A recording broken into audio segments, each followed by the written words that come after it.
warahmatullahi wabarakatuh. Bagaimana kabar teman-teman semuanya?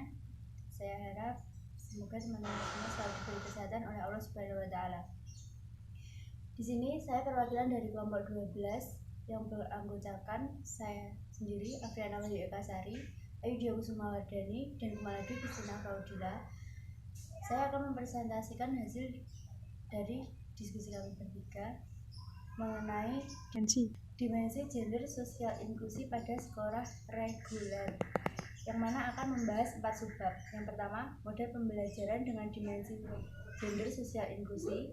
Yang kedua, dukungan terhadap implementasi gender sosial inklusi.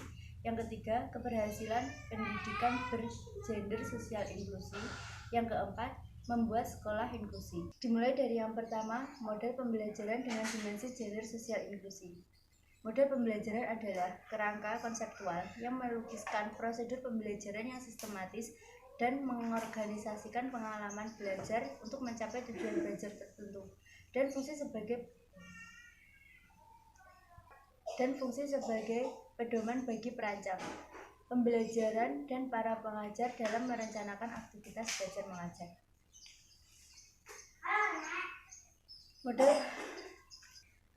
Model pembelajaran pendidikan inklusif bertujuan memberi layanan pembelajaran optimal terhadap semua anak dalam mengembangkan potensinya. Peserta didik dalam sekolah inklusi dapat dikelompokkan menjadi 2. Yang pertama, pendidikan khusus bagi anak berkebutuhan khusus tanpa disertai hambatan kognitif dan intelektual. Yang kedua, pendidikan khusus bagi anak berkebutuhan khusus disertai hambatan kognitif dan intelektual. Model-model pembelajaran dalam sekolah inklusi dapat dilakukan dengan berbagai model sebagai berikut. Yang pertama, kelas reguler atau inklusi penuh. Anak berkelainan belajar bersama anak lain atau anak normal sepanjang hari di kelas reguler dengan menggunakan kurikulum, materi, proses, serta evaluasi pembelajaran yang sama. Yang kedua, kelas reguler dengan tambahan bimbingan dalam kelas. Anak berkelainan belajar bersama anak lain atau anak normal di kelas reguler dalam kelompok khusus. Yang ketiga, kelas reguler dengan pull out. Anak berkelainan belajar bersama anak lain di kelas reguler, namun dalam waktu-waktu tertentu ditarik ke kelas reguler ke ruang sumber untuk belajar dengan guru pembimbing khusus. Yang keempat, kelas reguler dengan cluster dan pull out. Anak berkelainan belajar bersama anak lain di kelas reguler dalam kelompok khusus dan dalam waktu-waktu tertentu akan ditarik ke kelas-kelas reguler ke ruang sumber untuk belajar dengan guru pembimbing khusus.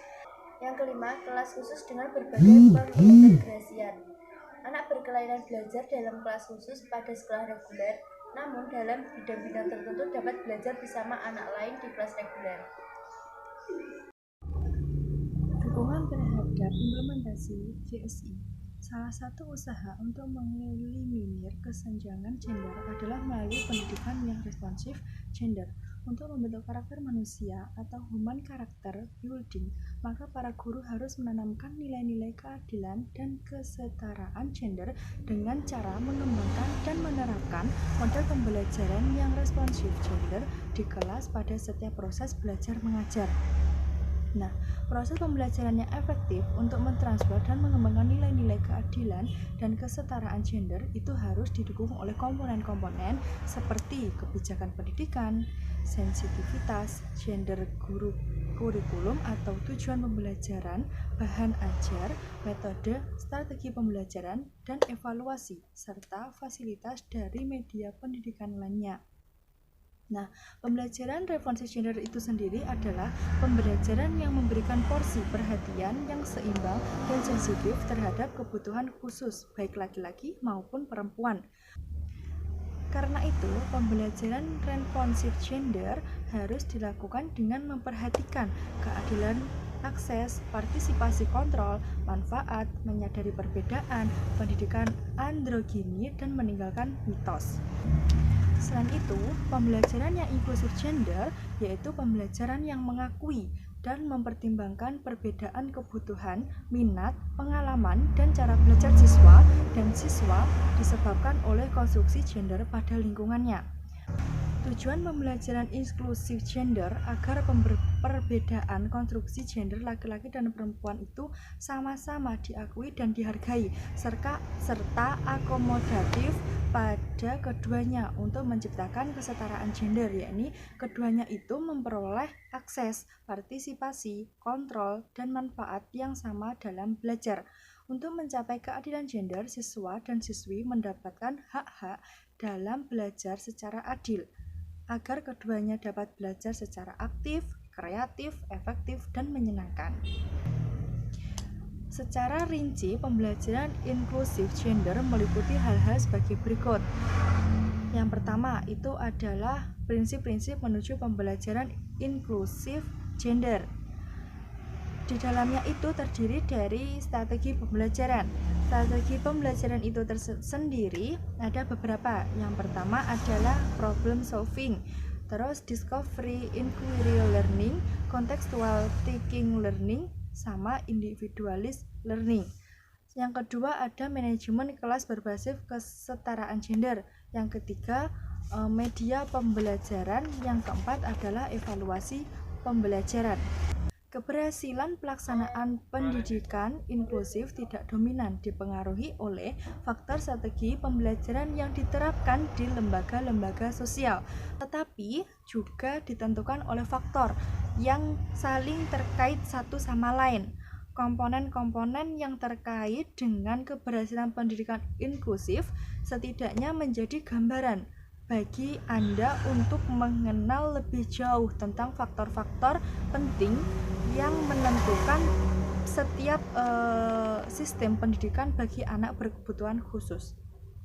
Nah, setiap komponen keberhasilan pendidikan inklusif tidaklah bertentangan satu sama lain, tetapi saling berkaitan dalam menentukan segala aspek yang dibutuhkan untuk menunjang keberhasilan belajar anak kebutuhan khusus.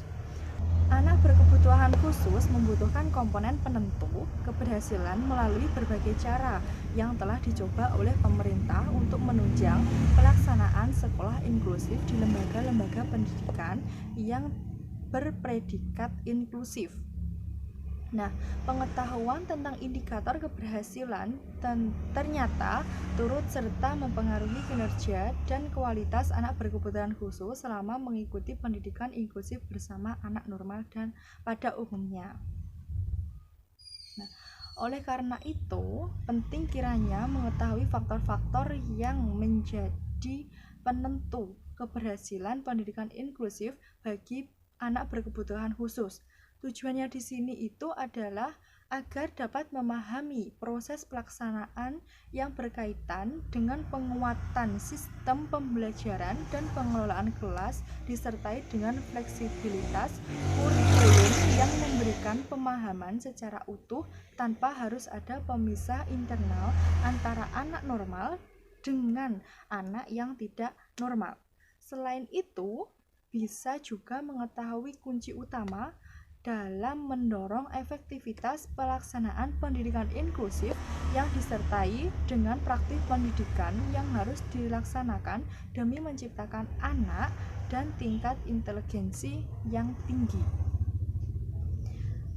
Nah, komponen keberhasilan pendidikan inklusif itu terdiri dari 6.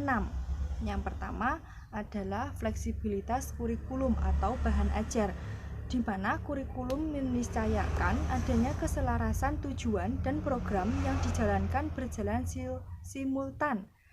Kurikulum menggambarkan tentang kegiatan belajar dalam suatu lembaga pendidikan. Yang kedua adalah tentang tenaga pendidikan atau guru. Jadi faktor penentu keberhasilan pendidikan inklusif yang tidak kalah pentingnya itu adalah adanya tenaga pendidik atau guru yang profesional dalam bidangnya masing-masing untuk membina dan mengayomi anak berkebutuhan khusus. Dan yang ketiga adalah input peserta didik, di mana kemampuan awal dan karakteristik siswa menjadi acuan utama dalam mengembangkan kurikulum bahan ajar serta penyelenggaraan proses belajar mengajar di sekolah inklusi. Yang keempat adalah lingkungan dan penyelenggaraan sekolah inklusif, di mana lingkungan sekitar juga sangat menentukan bagi keberhasilan anak kebutuhan khusus dalam pembelajaran. Yang kelima adalah sarana prasarana, yaitu faktor penting yang menentukan keberhasilan pelaksanaan pendidikan inklusif. Dan yang terakhir, yang keenam adalah evaluasi pembelajaran, yaitu kegiatan menilai proses dan hasil belajar, baik yang berupa kegiatan kurikuler maupun ekstrakurikuler. Poin yang terakhir itu adalah membuat sekolah inklusi. Nah, untuk memaknai sekolah inklusi diperlukan pemahaman dasar tentang peserta didik di sekolah tersebut, yang sebagainya disebut dengan peserta didik disabel atau sering dikenal dengan istilah anak berkebutuhan khusus atau ABK. Peserta didik ABK itu adalah seseorang yang secara signifikan mengalami kelainan atau penyimpangan fisik, mental, intelektual, sosial, dan emosional. Dalam proses pertumbuhan dan perkembangannya dibandingkan dengan orang lain yang seusia, sehingga memerlukan pelayanan pendidikan yang khusus, atau seseorang yang berada rata-rata umumnya, disebabkan ada permasalahan dalam kemampuan berpikir, penglihatan, pendengaran, sosialisasi, dan gerak. Sekolah inklusi adalah sistem layanan pendidikan yang mengikutsertakan ABK untuk belajar bersama dengan peserta didik yang lainnya yang sebaya di sekolah reguler yang terdekat dengan tempat tinggalnya, atau suatu sekolah yang menampung semua peserta didik di kelas yang sama dengan menyediakan program pendidikan yang layak, menantang, maupun bantuan dan dukungan yang dapat diberikan oleh guru agar mereka berhasil, tetapi disesuaikan dengan kemampuan dan kebutuhan setiap peserta didiknya. Sekolah inklusi diselenggarakan sebagaimana layaknya sekolah reguler atau biasa, tetapi menerima ABK sebagai peserta didik dengan menyediakan sistem layanan pendidikan yang disesuaikan dengan kebutuhan baik bagi peserta didik normal maupun peserta didik ABK melalui penyesuaian kurikulum, strategi atau metode pembelajaran, penilaian, dan penyiapan sarana prasarananya. Pembelajaran di sekolah inklusi diselenggarakan sebagaimana pembelajaran di kelas reguler, tetapi pada waktu-waktu tertentu pembelajaran itu dimodifikasi sedemikian rupa disesuaikan dengan kepastian individual ABK. Bila perlu, peserta didik ABK ditarik dari kelas reguler dan ditempatkan di ruang individu untuk mendapatkan bimbingan khusus dari guru pendamping. Nah, peserta didik yang mempunyai hambatan dalam belajarnya karena difungsikan faktor fisik maupun psikis dapat memilih salah satu dari pilihan sekolah inklusi atau LSB. Disfungsi fisik maupun psikis yang secara signifikan dapat mengganggu proses belajarnya bila harus belajar di sekolah reguler atau sekolah inklusi. Sebaiknya memilih sekolah luar biasa. Nah, model-model seleksi dan tes penerimaan peserta didik baru tidak menjadi sesuatu yang urgent untuk dilaksanakan di sekolah inklusi karena tidak diperlukannya pengelompokan peserta didik pada kelas tertentu yang didasarkan kepada kemampuan maupun bakat tertentu.